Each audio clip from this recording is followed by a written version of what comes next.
ಬೆಂಗಳೂರು ನಗರದಲ್ಲಿ ತಡರಾತ್ರಿ ಧಾರಾಕಾರ ಮಳೆಗೆ ಭಾರೀ ಅವಾಂತರವೇ ಸೃಷ್ಟಿಯಾಗಿದೆ. ನಗರದ ರಸ್ತೆಗಳೆಲ್ಲ ನದಿಯಂತಾಗಿದ್ದು ವಾಹನ ಸವಾರರು ಪರದಾಟ ನಡೆಸಿದ್ದಾರೆ. Electronic City, Sarjapur, Yeshwanthpur, Manyata Tech Park, Commercial Street, Residency ರಸ್ತೆ ಹಲವೆಡೆ ಮಳೆ ಸುರಿದಿದೆ. ಇನ್ನು ಬೆಂಗಳೂರು ದಕ್ಷಿಣ ಜಿಲ್ಲೆಯ ರಾಮನಗರದಲ್ಲೂ ಗುಡುಗು ಸಿಡಿಲು ಸಹಿತ ಧಾರಾಕಾರ ಮಳೆ ಸುರಿದಿದೆ. ಕಳೆದ 15 ನಿಮಿಷಗಳಿಂದ ಧಾರಾಕಾರ ಮಳೆ ಜನಜೀವನ ಅಸ್ತವ್ಯಸ್ತವಾಗಿದ್ದು ಪಾದಚಾರಿಗಳು ಹೈರಾಣಾಗಿದ್ದಾರೆ.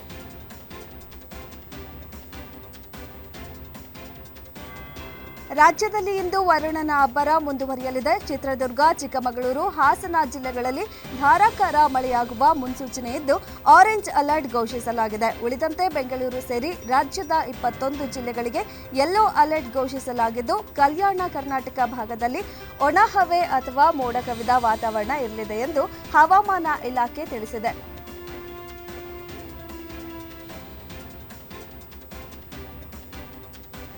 ಸಾಂಸ್ಕೃತಿಕ ನಗರಿ ಮೈಸೂರಲ್ಲಿ ಸಾಲು ಸಾಲು ಮರ್ಡರ್ಗಳು ನಡೆಯುತ್ತಲೇ ಇವೆ. ಕೆಲ ದಿನಗಳ ಹಿಂದೆ ಅರಮನೆ ಮುಂದೆಯೇ ಗಿಲ್ಕಿ ವೆಂಕಟೇಶ್ ಕೊಲೆ ಆಗಿತ್ತು. ಆದರೆ ಇದೀಗ ಆ ಪ್ರಕರಣ ಮಾಸುವ ಮುನ್ನವೇ ಅದೇ ಸ್ಥಳದ ಬಳಿ ಅಪ್ರಾಪ್ತ ಬಾಲಕಿ ರೇಪ್ ಅಂಡ್ ಮರ್ಡರ್ ನಡೆದಿದೆ. ಸರಣಿ ಕೊಲೆ ಪ್ರಕರಣ ಹಿನ್ನೆಲೆ ಸಿಎಂ ಅಲರ್ಟ್ ಆಗಿದ್ದು ಇಂದು ಹಿರಿಯ ಅಧಿಕಾರಿಗಳ ಜೊತೆ ಸಭೆ ನಡೆಸಿ ಕ್ರೈಮ್ಗಳ ಸಂಬಂಧ ಮಾಹಿತಿ ಪಡೆಯಲಿದ್ದಾರೆ.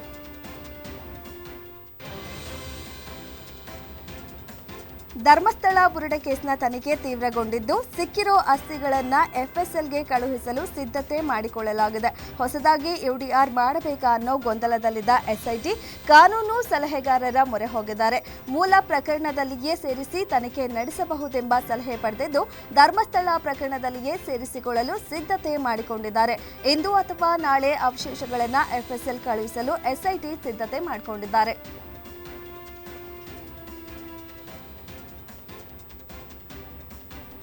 ಐ ಲವ್ ಮೊಹಮ್ಮದ್ ಹೆಸರಿನಲ್ಲಿ ಹಿಂದೂಗಳ ಮೇಲೆ ಕಲ್ಲು ತೂರಾಟ ವಿಚಾರ ಸಂಬಂಧ ಬೆಂಗಳೂರು ಡಿಜಿಪಿ ಕಚೇರಿಗೆ ಭೇಟಿ ನೀಡಿ ಹಿಂದೂ ಸಂಘಟನೆ ಕಾರ್ಯಕರ್ತರು ದೂರು ನೀಡಿದ್ದಾರೆ. ಹಿಂದೂಗಳ ಮೇಲೆ ನಡೆಯುತ್ತಿರುವ ದೌರ್ಜನ್ಯಕ್ಕೆ ಬ್ರೇಕ್ ಹಾಕುವಂತೆ ಮನವಿ ಮಾಡಿದ್ರು. ಜೊತೆಗೆ ಹಿಂದೂ ಹಬ್ಬಗಳನ್ನು ಟಾರ್ಗೆಟ್ ಮಾಡಲಾಗ್ತಿದೆ, ಕಾನೂನು ಸುವ್ಯವಸ್ಥೆ ಹಾಳು ಮಾಡುವವರ ಮೇಲೆ ತಕ್ಷಣ ಕಾನೂನು ಕ್ರಮ ಕೈಗೊಳ್ಳುವಂತೆ ಮನವಿ ಮಾಡಿದ್ರು.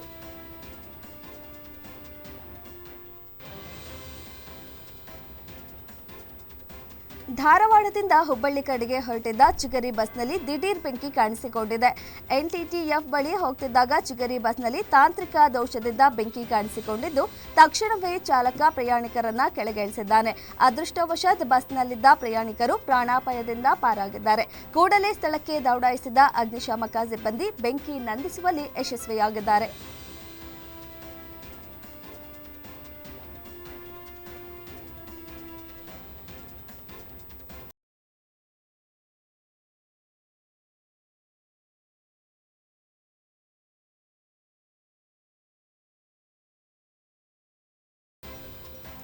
ವೃದ್ಧೆಯ ಚಿನ್ನಾಭರಣ ದೋಚಿ ಕಳ್ಳರು ಪರಾರಿಯಾಗಿರುವ ಘಟನೆ ಉತ್ತರ ಕನ್ನಡ ಜಿಲ್ಲೆಯ ದಾಂಡೇಲಿ ತಾಲೂಕಿನಲ್ಲಿ ನಡೆದಿದೆ. ಶಾಂತ ಯಲ್ಲಪ್ಪ ಪವಾರ್ ಚಿನ್ನಾಭರಣ ಕಳೆದುಕೊಂಡ ವೃದ್ಧೆಯೆಂದು ತಿಳಿದುಬಂದಿದೆ.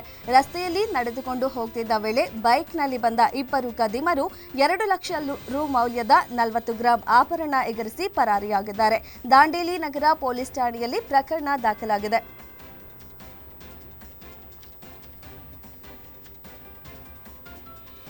2017ರಲ್ಲಿ ದಲಿತ ಯುವಕನನ್ನ ಪ್ರೀತಿಸಿ ಮದುವೆಯಾಗಿದ್ದಾಳೆ ಎಂಬ ಕಾರಣಕ್ಕೆ ಸಹೋದರರು ತಂಗಿಯನ್ನೇ ಬೆಂಕಿ ಹಚ್ಚಿ ಜೀವಂತ ಸುಟ್ಟು ಹಾಕಿದ್ರು. ಈ ಪ್ರಕರಣಕ್ಕೆ ಸಂಬಂಧಿಸಿದಂತೆ ಬಸವನ ಬಾಗೇವಾಡಿ ಪೊಲೀಸರು ತನಿಖೆ ನಡೆಸಿ ಚಾರ್ಜ್ ಶೀಟ್ ಸಲ್ಲಿಸಿದ್ರು. ಇದೀಗ ಮರ್ಯಾದೆ ಹತ್ಯೆ ಪ್ರಕರಣಕ್ಕೆ ಸಂಬಂಧಿಸಿದಂತೆ ತಂಗಿಯನ್ನ ಸುಟ್ಟು ಹಾಕಿದ್ದ ಅಣ್ಣಂದಿರಿಗೆ ಕಲಬುರಗಿ ಹೈಕೋರ್ಟ್ ದ್ವಿಸದಸ್ಯ ಪೀಠ ಮರಣದಂಡನೆ ವಿಧಿಸಿ ಐತಿಹಾಸಿಕ ತೀರ್ಪು ನೀಡಿದೆ.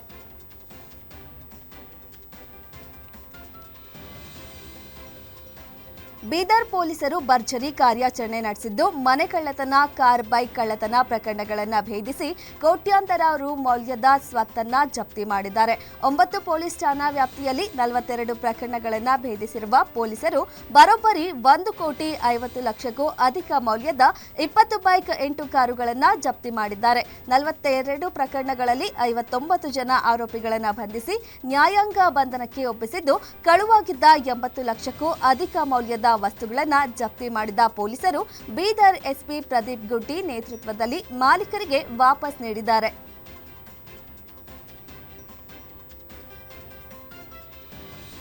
ಇನ್ಶೂರೆನ್ಸ್ ಹಣ ಹಾಗೂ ಆಸ್ತಿಗಾಗಿ ಮಾವ ತನ್ನ ಸ್ನೇಹಿತರೊಂದಿಗೆ ಸೇರಿ ಅಳಿಯನನ್ನೇ ಕೊಂದು ಇದೀಗ ಪೊಲೀಸರ ಕೈಗೆ ತಗಲಾಕೊಂಡಿದ್ದಾನೆ.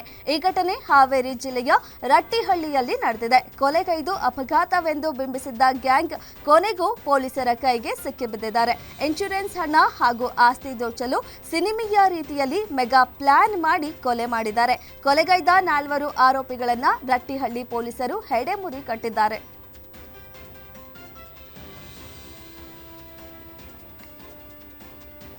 ಕೆರೆ ನಿರ್ಮಾಣ ಅಭಿವೃದ್ಧಿ ಹೆಸರಲ್ಲಿ ಭ್ರಷ್ಟಾಚಾರ ಆರೋಪ ಹಿನ್ನೆಲೆ ಬಾಗಲಕೋಟೆ ತಾಲೂಕಿನ ಬೆನಕಟ್ಟಿ ಗ್ರಾಮ ಪಂಚಾಯಿತಿ ಮೇಲೆ ಲೋಕಾಯುಕ್ತರು ದಾಳಿ ನಡೆಸಿದ್ದಾರೆ. ಖಾಸಗಿ ವ್ಯಕ್ತಿಯೊಬ್ಬರ ದೂರು ಆಧರಿಸಿ ಮಾಜಿ ಅಧ್ಯಕ್ಷರಾದ ವೇಮಣ್ಣ ಯಡಹಳ್ಳಿ, ಬಾಲವ್ವ ಮಾದರ್ಗೆ ಲೋಕಾಯುಕ್ತ ದಾಳಿ ನಡೆಸಿ ಶಾಕ್ ನೀಡಿದೆ. ಇಬ್ಬರು ಅಧ್ಯಕ್ಷರ ಆಡಳಿತದ ವೇಳೆ ಹೂಳೆತ್ತುವ ವಿಚಾರದಲ್ಲಿ 2 ಕೋಟಿ 13 ಲಕ್ಷದಲ್ಲಿ ಕೆರೆ ನಿರ್ಮಾಣ ಅಭಿವೃದ್ಧಿ ಹೆಸರಲ್ಲಿ ಬಿಲ್ ಸೃಷ್ಟಿ ಆರೋಪ ಹಿನ್ನೆಲೆ ಮಾಜಿ ಅಧ್ಯಕ್ಷರಿಬ್ಬರ ಮನೆ ಮೇಲೆ ದಾಳಿ ನಡೆಸಿದ ಲೋಕಾಯುಕ್ತ ಅಧಿಕಾರಿಗಳು ಮಹತ್ವದ ದಾಖಲೆ ಪರಿಶೀಲನೆ ನಡೆಸಿದ್ದಾರೆ.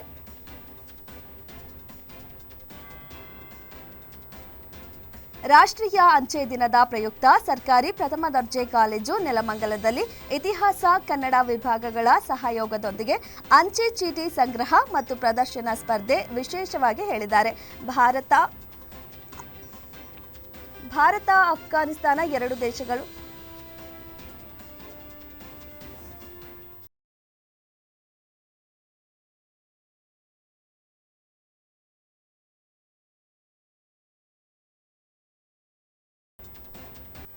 ಹಾಸನಾಂಬ ದೇವಿಯ ಸಾರ್ವಜನಿಕ ದರ್ಶನ ಆರಂಭವಾಗಿದೆ. ನಿನ್ನೆ ಮೊದಲ ದಿನವೇ ಯಶಸ್ವಿಯಾಗಿ ದರ್ಶನ ಕಾರ್ಯ ಮುಗಿಸಿದ ಹಾಸನ ಜಿಲ್ಲಾಡಳಿತ ಭಕ್ತರು ಖುಷಿಯಿಂದ ದೇವಿ ದರ್ಶನ ಪಡೆದಿದ್ದಾರೆ. ಮೊದಲ ದಿನ ಗೋಲ್ಡ್ ಕಾರ್ಡ್ ಶಿಷ್ಟಾಚಾರ ವ್ಯವಸ್ಥೆ ಸಕ್ಸಸ್ ಆಗಿದೆ. ಸಾರ್ವಜನಿಕರು ಗಣ್ಯ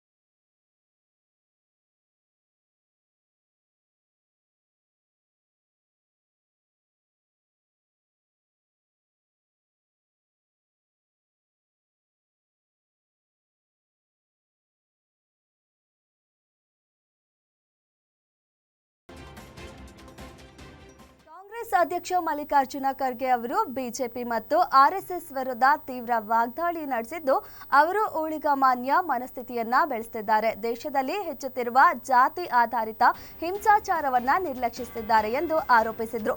2013ರಿಂದ 23ರವರೆಗೆ ಎನ್ಸಿಆರ್ಬಿ ದತ್ತಾಂಶವನ್ನ ಉಲ್ಲೇಖಿಸಿದ ಖರ್ಗೆ, ದಲಿತರ ಮೇಲಿನ ಅಪರಾಧಗಳು 46% ಹೆಚ್ಚಾಗಿದೆ ಮತ್ತು ಆದಿವಾಸಿಗಳ ಮೇಲಿನ ಅಪರಾಧ 91% ಹೆಚ್ಚಾಗಿದೆ ಎಂದು ಹೇಳಿದ್ದಾರೆ.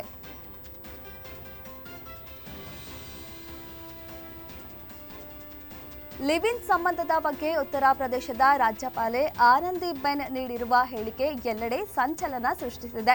ಲಿವ್ ಇನ್ ಸಂಬಂಧದಿಂದ ದೂರವಿರಿ, ಇಲ್ಲದಿದ್ದರೆ ನಿಮ್ಮನ್ನ 50 ತುಂಡುಗಳಾಗಿ ಕತ್ತರಿಸುತ್ತಾರೆ ಎಂದು ಹೇಳಿದ್ದಾರೆ. ಇತ್ತೀಚಿನ ದಿನಗಳಲ್ಲಿ ಲಿವ್ ಇನ್ ಸಂಬಂಧಗಳು ಒಂದು ಪ್ರವೃತ್ತಿಯಾಗಿದೆ, ಆದರೆ ಅದರಿಂದ ದೂರವಿರಿ ಎಂದು ಹೇಳಿದರು. ರಾಜ್ಯ ವಿಶ್ವವಿದ್ಯಾಲಯಗಳ ಕುಲಪತಿಯಾಗಿರುವ ರಾಜ್ಯಪಾಲರು ಕಟ್ಟು ಎಚ್ಚರಿಕೆ ನೀಡಿದ್ದಾರೆ. ಮಹಾತ್ಮ ಗಾಂಧಿ ಕಾಶಿ ವಿದ್ಯಾಪೀಠ 47ನೇ ಘಟಿಕೋತ್ಸವ ಸಮಾರಂಭದಲ್ಲಿ ಹೇಳಿಕೆ ನೀಡಿದರು.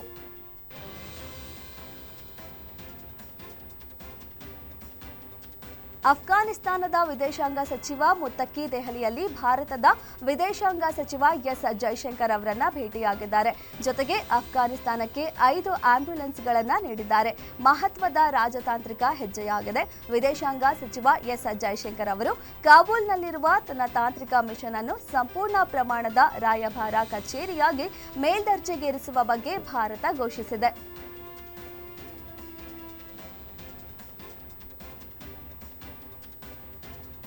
ಅಫ್ಘಾನಿಸ್ತಾನದಲ್ಲಿ ಪಾಕಿಸ್ತಾನ ವಾಯುದಾಳಿ ನಡೆಸಿದೆ. ಪಾಕಿಸ್ತಾನಿ ಸೇನೆಯು ಅಫ್ಘಾನಿಸ್ತಾನದ ಮೇಲೆ ಬಾಂಬ್ ದಾಳಿ ನಡೆಸಿದೆ. ವೈಮಾನಿಕ ದಾಳಿಯ ನಂತರ ಕಾಬೂಲ್ನ ಹಲವು ಸ್ಥಳಗಳಲ್ಲಿ ಸ್ಫೋಟಗಳು ಕೇಳಿಬಂದವು. ಇತರ ಹಲವಾರು ಸ್ಥಳಗಳಲ್ಲಿ ಬಾಂಬ್ ಸ್ಫೋಟಗಳು ವರದಿಯಾಗಿವೆ. ಪರಿಸ್ಥಿತಿ ನಿಯಂತ್ರಣದಲ್ಲಿದೆ ಎಂದು ತಾಲಿಬಾನ್ ಹೇಳಿಕೊಂಡಿದ್ದರು. ಭಾರತ ಮತ್ತು ಅಫ್ಘಾನಿಸ್ತಾನ ನಡುವಿನ ಸಂಬಂಧವನ್ನು ಸುಧಾರಿಸಲು ಅಫ್ಘಾನಿಸ್ತಾನದ ವಿದೇಶಾಂಗ ಸಚಿವ ಮುತ್ತಕ್ಕಿ ಭಾರತಕ್ಕೆ ಭೇಟಿ ನೀಡುತ್ತಿರುವ ಪಾಕಿಸ್ತಾನ ದಾಳಿ ನಡೆಸಿದೆ.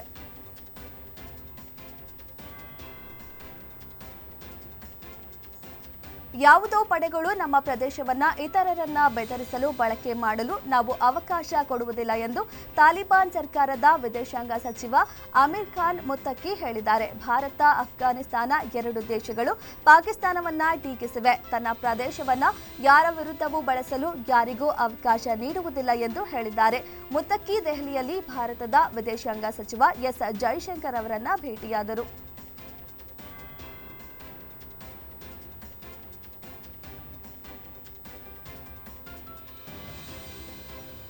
ಮುಂದಿನ ತಿಂಗಳು ನಡೆಯುವ ಬಿಹಾರ ವಿಧಾನಸಭಾ ಚುನಾವಣೆಗೆ ಮುನ್ನ ಆರ್ಜೆಡಿಯ ಇಬ್ಬರು ಶಾಸಕರಾದ ಸಂಗೀತಾ ಕುಮಾರಿ ಮತ್ತು ಚೇತನ್ ಆನಂದ್ ಅವರು ಶುಕ್ರವಾರ ರಾಜೀನಾಮೆ ನೀಡಿದ್ದಾರೆ.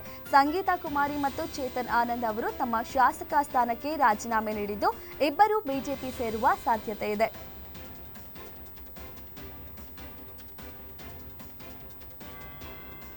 ಆಂಧ್ರಪ್ರದೇಶದ ಪ್ರಕಾಶಂ ಜಿಲ್ಲೆಯ ಸಿಂಗರಾಯಕೊಂಡ ಮಂಡಲದಲ್ಲಿರುವ ಬೆಲ್ಲಂ ಕೋಟಯ್ಯದಲ್ಲಿರುವ ತಂಬಾಕು ಕಾರ್ಖಾನೆಯಲ್ಲಿ ಶುಕ್ರವಾರ ಬೆಳಗ್ಗೆ ಭಾರೀ ಬೆಂಕಿ ಅವಘಡ ಸಂಭವಿಸಿದೆ.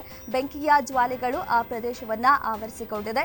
ಮಾಹಿತಿ ಪಡೆದ ತಕ್ಷಣ ಅಗ್ನಿಶಾಮಕ ದಳದ ಸಿಬ್ಬಂದಿ ಸ್ಥಳಕ್ಕೆ ಬಂದು ಬೆಂಕಿಯನ್ನು ನಂದಿಸುವ ಕಾರ್ಯಾಚರಣೆ ನಡೆಸಿದರು.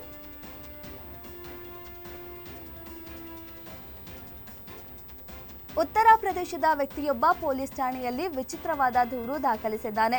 ನನ್ನ ಹೆಂಡತಿ ರಾತ್ರಿ ಹಾವಾಗಿ ಬದಲಾಗುತ್ತಾಳೆ, ನನ್ನನ್ನು ಕಚ್ಚುತ್ತಾಳೆ ಎಂದು ಆತ ನೀಡಿದ ದೂರು ಸಂಚಲನ ಮೂಡಿಸಿದೆ. ಹಾವು ಕಡಿತದಿಂದ ಅನೇಕ ಜನರು ಸಾವನ್ನಪ್ಪಿದ್ದಾರೆ. ಈ ಮಧ್ಯೆ ಉತ್ತರ ಪ್ರದೇಶದ ವ್ಯಕ್ತಿಯೊಬ್ಬ ವಿಚಿತ್ರ ದೂರು ದಾಖಲಿಸಿದ್ದಾನೆ. ರಾತ್ರಿ ಇದ್ದಕ್ಕಿದ್ದಂತೆ ನನ್ನ ಹೆಂಡತಿ ಹಾವಾಗಿ ಬದಲಾಗುತ್ತಾಳೆ ಎಂದು ಆತ ಆರೋಪಿಸಿದ್ದಾನೆ. ಇದು ತೀವ್ರ ಚರ್ಚೆಗೆ ಕಾರಣವಾಗಿದೆ.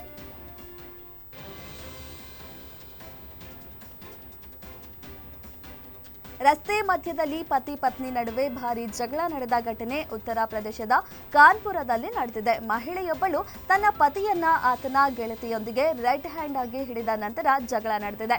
ಈ ಜಗಳ ಕ್ಯಾಮೆರಾದಲ್ಲಿ ಸೆರೆಯಾಗಿದ್ದು, ಘಟನೆಯ ವಿಡಿಯೋ ಸಾಮಾಜಿಕ ಮಾಧ್ಯಮಗಳಲ್ಲಿ ವೈರಲ್ ಆಗಿದೆ.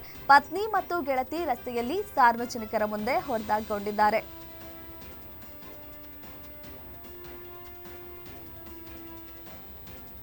ಕೇರಳದ ವಯನಾಡಿನಲ್ಲಿ ಕಾಂಗ್ರೆಸ್ ಸಂಸದೆ ಪ್ರಿಯಾಂಕಾ ಗಾಂಧಿ ಆಲಿಯಾ ಭಟ್ ಹೆಸರಿನ ಹಸುವೊಂದನ್ನು ಭೇಟಿಯಾಗಿದ್ದಾರೆ. ಇತ್ತೀಚೆಗೆ ತಿರುವಂಬಾಡಿಯಲ್ಲಿರುವ ಕೊಂಡಂಚೇರಿ ಡೈರಿ ಫಾರ್ಮ್ಗೆ ಪ್ರಿಯಾಂಕಾ ಗಾಂಧಿ ಭೇಟಿ ನೀಡಿದ್ರು.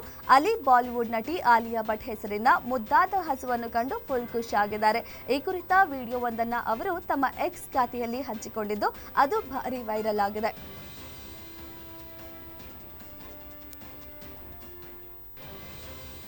ಭೂಪ್ರದೇಶಕ್ಕಾಗಿ ತಾಯಿ ಹುಲಿ ಮತ್ತು ಮಗಳ ನಡುವೆ ಭೀಕರ ಕಾದಾಟ ನಡೆದಿದೆ. ಇದು ಎರಡು ವ್ಯಾಘ್ರಗಳ ನಡುವಿನ ಕಾದಾಟವಾಗಿದ್ದು, ರಾಜಸ್ಥಾನದ ರಣತಂಬೋರ್ ಹುಲಿ ಅಭಯಾರಣ್ಯದಲ್ಲಿ ಅಪರೂಪದ ಮತ್ತು ಉಗ್ರ ಹೋರಾಟ ನಡೆಯಿತು. ಇದು ಪ್ರವಾಸಿಗರಿಗೆ ತಮ್ಮ ಜಂಗಲ್ ಸಫಾರಿಯ ಸಮಯದಲ್ಲಿ ಜೀವಮಾನದಲ್ಲಿ ಒಮ್ಮೆಯಾದರೂ ಸಿಗುವ ವನ್ಯಜೀವಿ ಅನುಭವವನ್ನ ನೀಡಿತು. ಇದರ ವಿಡಿಯೋ ಸಾಮಾಜಿಕ ಮಾಧ್ಯಮದಲ್ಲಿ ವೈರಲ್ ಆಗಿದೆ.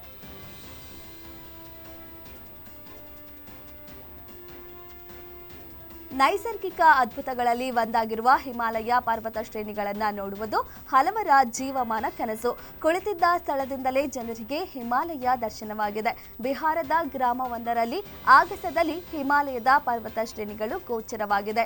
ಮಧುಬನಿ ಜಿಲ್ಲೆಯ ಸಣ್ಣ ಗಡಿ ಪಟ್ಟಣವಾದ ಜಯನಗರದಿಂದ ಕಂಡು ಬರುತ್ತಿರುವ ಮೌಂಟ್ ಎವರೆಸ್ಟ್ ಶಿಖರದ ವಿಡಿಯೋವೊಂದು ಇದೀಗ ಸಾಮಾಜಿಕ ಜಾಲತಾಣಗಳಲ್ಲಿ ಭಾರಿ ವೈರಲ್ ಆಗಿದೆ. ಅಮೆರಿಕದ ಅಧ್ಯಕ್ಷ ಡೊನಾಲ್ಡ್ ಟ್ರಂಪ್ಗೆ ನೊಬೆಲ್ ಶಾಂತಿ ಪ್ರಶಸ್ತಿ ಕೈತಪ್ಪಿದೆ. ನಾರ್ವೇಜಿಯನ್ ನೊಬೆಲ್ ಸಮಿತಿಯ ವೆನೆಜುವೆಲಾದ ಮರಿಯಾ ಕೊರಿಯಾ ಮಚಾಡೋಗೆ ಈ ಪ್ರತಿಷ್ಠಿತ ಪ್ರಶಸ್ತಿಯನ್ನ ನೀಡಿದೆ. ವೆನೆಜುವೆಲಾದ ಜನರಿಗೆ ಪ್ರಜಾಪ್ರಭುತ್ವ ಹಕ್ಕುಗಳನ್ನು ಕೊಡಿಸುವ ಸಲುವಾಗಿ ಅವರ ದಣಿವರಿಯದ ಕೆಲಸ, ಪ್ರಜಾಪ್ರಭುತ್ವಕ್ಕೆ ನ್ಯಾಯಯುತ ಶಾಂತಿಯುತ ಪರಿವರ್ತನೆಯನ್ನು ಸಾಧಿಸಲು ಅವರ ಹೋರಾಟಕ್ಕಾಗಿ ಮಚಾಡೋಗೆ ನೊಬೆಲ್ ಶಾಂತಿ ಪ್ರಶಸ್ತಿಯನ್ನ ನೀಡಲಾಗಿದೆ.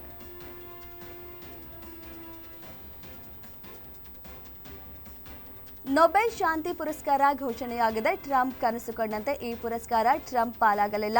ದೇಶಗಳನ್ನ ಬೆದರಿಸುತ್ತಾ ಮತ್ತೊಂದೆಡೆ ಯುದ್ಧ ನಿಲ್ಲಿಸಿದ ಬಿಟ್ಟಿ ಕ್ರೆಡಿಟ್ ಪಡೆಯುತ್ತಾ ನೊಬೆಲ್ ಶಾಂತಿ ಪುರಸ್ಕಾರ ಸಿಗಬೇಕೆಂಬ ಟ್ರಂಪ್ ಆಸೆಗೆ ತಣ್ಣೀರೆರಚಿದಂತಾಗಿದೆ. ಅಮೆರಿಕ ಅಧ್ಯಕ್ಷ ಡೊನಾಲ್ಡ್ ಟ್ರಂಪ್ 7 ಯುದ್ಧಗಳನ್ನು ಕೊನೆಗೊಳಿಸುವುದಾಗಿ ಹೇಳಿಕೊಂಡಿದ್ರು. ಮಾರಿಯಾ ಕೊರಿನಾ ಮಚಾಡೋಗೆ ನೊಬೆಲ್ ಶಾಂತಿ ಪುರಸ್ಕಾರ ಸಿಕ್ಕಿದೆ.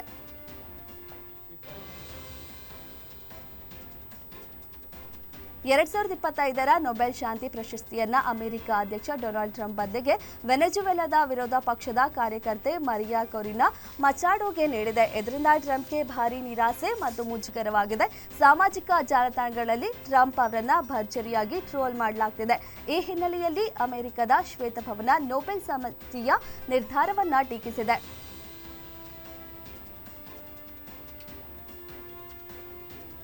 ಈ ವರ್ಷದ ನೊಬೆಲ್ ಶಾಂತಿ ಪ್ರಶಸ್ತಿ ಘೋಷಣೆ ಭಾರೀ ಸುದ್ದಿ ಮಾಡಿದೆ. 2025ರ ನೊಬೆಲ್ ಶಾಂತಿ ಪ್ರಶಸ್ತಿಯನ್ನ ಅಮೆರಿಕ ಅಧ್ಯಕ್ಷ ಡೊನಾಲ್ಡ್ ಟ್ರಂಪ್ ಬದಲಿಗೆ ಮಚಾಡೋಗೆ ನೀಡಿದೆ. ಇದರಿಂದ ಟ್ರಂಪ್ಗೆ ಭಾರೀ ಮುಜುಗರವಾಗಿದೆ. ಟ್ರಂಪ್ ಅವರು ಅಮೆರಿಕದ ಮಾಜಿ ಅಧ್ಯಕ್ಷ ಬರಾಕ್ ಒಬಾಮಾ ಅವರ 2009ರ ನೊಬೆಲ್ ಪ್ರಶಸ್ತಿ ಬಗ್ಗೆ ಬಹಿರಂಗವಾಗಿಯೇ ಟೀಕಿಸಿದ್ದಾರೆ. ಏನನ್ನೂ ಮಾಡದ ದೇಶವನ್ನ ನಾಶ ಮಾಡಿದ್ದಕ್ಕಾಗಿ ಒಬಾಮಾ ಅವರು ನೊಬೆಲ್ ಶಾಂತಿ ಪ್ರಶಸ್ತಿ ಪಡೆದಿದ್ದಾರೆ. ಒಬಾಮಾ ಒಬ್ಬ ಉತ್ತಮ ಅಧ್ಯಕ್ಷರಲ್ಲ ಎಂದು ಟೀಕಿಸಿದ್ದಾರೆ. ಪಾಕಿಸ್ತಾನದಲ್ಲಿ ತೆಹರಿಕ್ ಇ ಲಬಾಯಿಕ್ ಅಮೆರಿಕ ರಾಯಭಾರ ಕಚೇರಿಯ ಪ್ರತಿಭಟನೆಯ ನಡುವೆ ಇಸ್ಲಾಮಾಬಾದ್ ರಾವಲ್ಪಿಂಡಿಯಲ್ಲಿ ಇಂಟರ್ನೆಟ್ ಮೊಬೈಲ್ ಸೇವೆಯನ್ನು ನಿಷೇಧಿಸಲಾಗಿದೆ.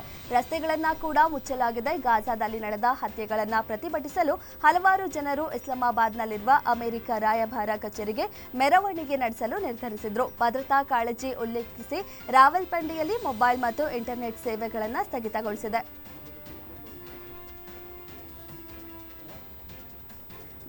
ದಕ್ಷಿಣ ಫಿಲಿಪೈನ್ ಪ್ರಾಂತ್ಯದಲ್ಲಿ 7.6 ತೀವ್ರತೆಯ ಪ್ರಬಲ ಭೂಕಂಪ ಸಂಭವಿಸಿದ್ದು ಅಪಾಯಕಾರಿ ಸುನಾಮಿ ಉಂಟಾಗುವ ಸಾಧ್ಯತೆ ಇದೆ. ದಾವೋ ಓರಿಯೆಂಟಲ್ ಪ್ರಾಂತ್ಯದ ಮನಾಯ್ ಪಟ್ಟಣದ ಆಗ್ನೇಯಕ್ಕೆ ಸುಮಾರು 62 ಕಿಲೋಮೀಟರ್ ದೂರದಲ್ಲಿ 10 ಕಿಲೋಮೀಟರ್ ಆಳದಲ್ಲಿ ಭೂಕಂಪ ಸಂಭವಿಸಿದೆ. ಭೂಕಂಪದ ಕೇಂದ್ರದಿಂದ 300 ಕಿಲೋಮೀಟರ್ ಒಳಗೆ ಅಪಾಯಕಾರಿ ಅಲೆಗಳು, ಸುನಾಮಿ ಅಲೆಗಳು ಉಂಟಾಗುವ ಸಾಧ್ಯತೆ ಇರುವುದಾಗಿ ಹೊನೊಲುಲುವಿನ ಪೆಸಿಫಿಕ್ ಸುನಾಮಿ ಎಚ್ಚರಿಕೆ ಕೇಂದ್ರ ಹೇಳಿದೆ.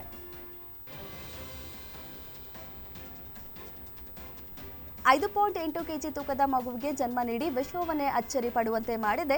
ಫ್ಲೋರಿಡಾ ಮಹಿಳೆಯೊಬ್ಬರು 5.8 ಕೆಜಿ ತೂಕದ ಮಗುವಿಗೆ ಜನ್ಮ ನೀಡಿದ್ದಾರೆ. ಟೆನ್ನೆಸ್ಸಿಯ ನ್ಯಾಶ್ವಿಲ್ಲಿಯ ಶೆಲ್ಬಿ ಮಾರ್ಟಿನ್ ಎಂಬುವರು ಇತ್ತೀಚೆಗೆ ಈ ದೈತ್ಯ ಆಕಾರದ ಮಗುವಿಗೆ ಜನ್ಮ ನೀಡಿದ್ದು ಇದು ಸಾಮಾಜಿಕ ಜಾಲತಾಣಗಳಲ್ಲಿ ವೈರಲ್ ಆಗಿದೆ. ಮಗುವಿನ ಪಾಲನೆ ಹಾಗೂ ಅದರ ಕಾಳಜಿಯ ಬಗ್ಗೆ ತಾಯಿ ಸೇವೆಯನ್ನ ಮೆಚ್ಚಲೇಬೇಕು ಹಾಗೂ ವೈದ್ಯರ ಪ್ರಯತ್ನಕ್ಕೆ ಶ್ಲಾಘನೆ ಮಾಡಲೇಬೇಕು ಎಂದು ಅನೇಕರು ಕಮೆಂಟ್ ಮಾಡಿದ್ದಾರೆ.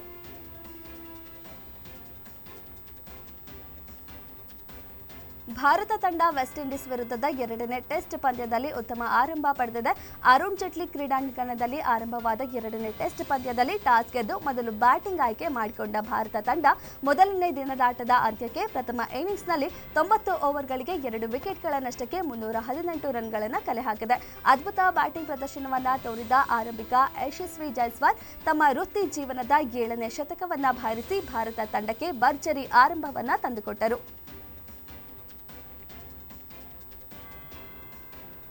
ಭಾರತ ತಂಡದ ಹಿರಿಯ ಬ್ಯಾಟರ್ಗಳಾದ ರೋಹಿತ್ ಶರ್ಮಾ ಮತ್ತು ವಿರಾಟ್ ಕೊಹ್ಲಿ ಜನವರಿಯಲ್ಲಿ ನ್ಯೂಜಿಲೆಂಡ್ ಏಕದಿನ ಸರಣಿಗೆ ಮೊದಲು ಕನಿಷ್ಠ 3 ಅಥವಾ 4 ವಿಜಯ್ ಹಜಾರೆ ಟ್ರೋಫಿ ಪಂದ್ಯಗಳಲ್ಲಿ ಆಡುವ ನಿರೀಕ್ಷೆ ಇದೆ. ವಿಜಯ್ ಹಜಾರೆ ಟ್ರೋಫಿ ಡಿಸೆಂಬರ್ 24ರಿಂದ ಆರಂಭವಾಗಲಿದ್ದು ಜನವರಿ 11ರಿಂದ 18ರವರೆಗೆ ಭಾರತ ತಂಡವು ನ್ಯೂಜಿಲೆಂಡ್ ವಿರುದ್ಧ 3 ಪಂದ್ಯಗಳ ಏಕದಿನ ಸರಣಿಯನ್ನ ಆಡಲಿದೆ.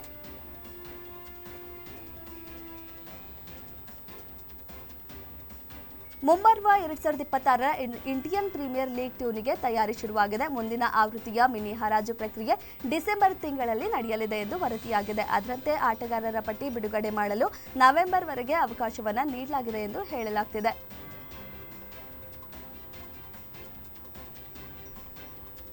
ಏಷ್ಯಾ ಕಪ್ನಲ್ಲಿ ಅಮೋಘ ಪ್ರದರ್ಶನ ನೀಡಿದ ಯುವ ಬ್ಯಾಟ್ಸ್ಮನ್ ತಿಲಕ್ ವರ್ಮಾ ಇದೀಗ ಹೈದರಾಬಾದ್ ರಣಜಿ ತಂಡದ ನಾಯಕರಾಗಿ ಆಯ್ಕೆಯಾಗಿದ್ದಾರೆ. 2025ರ ರಣಜಿ ಟ್ರೋಫಿಗೆ ಹೈದರಾಬಾದ್ ಕ್ರಿಕೆಟ್ ಮಂಡಳಿ ತಂಡವನ್ನು ಪ್ರಕಟಿಸಿದ್ದು ತಿಲಕ್ಗೆ ನಾಯಕತ್ವದ ಜವಾಬ್ದಾರಿ ನೀಡಿದೆ.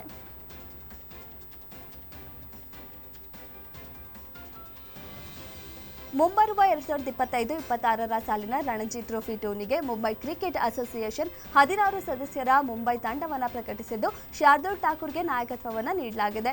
ಅಜಿಂಕ್ಯ ರಹಾನೆ ಸೇರಿದಂತೆ 4 ಟೀಂ ಇಂಡಿಯಾ ಆಟಗಾರರಿಗೆ ಮುಂಬೈ ತಂಡದಲ್ಲಿ ಸ್ಥಾನವನ್ನು ನೀಡಿದೆ. ಅಜಿಂಕ್ಯ ರಹಾನೆ ನಾಯಕತ್ವದಿಂದ ಕೆಳಗೆ ಇಳಿದ ಕಾರಣ ಅವರ ಸ್ಥಾನವನ್ನು ಶಾರ್ದೂಲ್ ಅಲಂಕರಿಸಿದ್ದಾರೆ. ಮುಂಬೈ ಬೀದಿಗಳಲ್ಲಿ ಫೆರಾರಿ, ಲ್ಯಾಂಬೋರ್ಗಿನಿ ಕಾರುಗಳಲ್ಲಿ ಸುತ್ತಾಟ ನಡೆಸಿ ಸುದ್ದಿಯಾಗುತ್ತಿದ್ದ ಭಾರತದ ಕ್ರಿಕೆಟ್ ಸ್ಟಾರ್ ರೋಹಿತ್ ಶರ್ಮಾ ಇದೀಗ ಮತ್ತೊಂದು ಐಷಾರಾಮಿ ಕಾರು ಖರೀದಿಸಿದ್ದಾರೆ. ಅದುವೇ ಟೆಸ್ಲಾ ಮಾಡೆಲ್ ವೈ ಕಾರು. ನೂತನ ಟೆಸ್ಲಾ ಕಾರನ್ನು ರೋಹಿತ್ ಚಲಾಯಿಸುತ್ತಿರುವ ವಿಡಿಯೋ ಸಾಮಾಜಿಕ ಜಾಲತಾಣದಲ್ಲಿ ವೈರಲ್ ಆಗಿದೆ.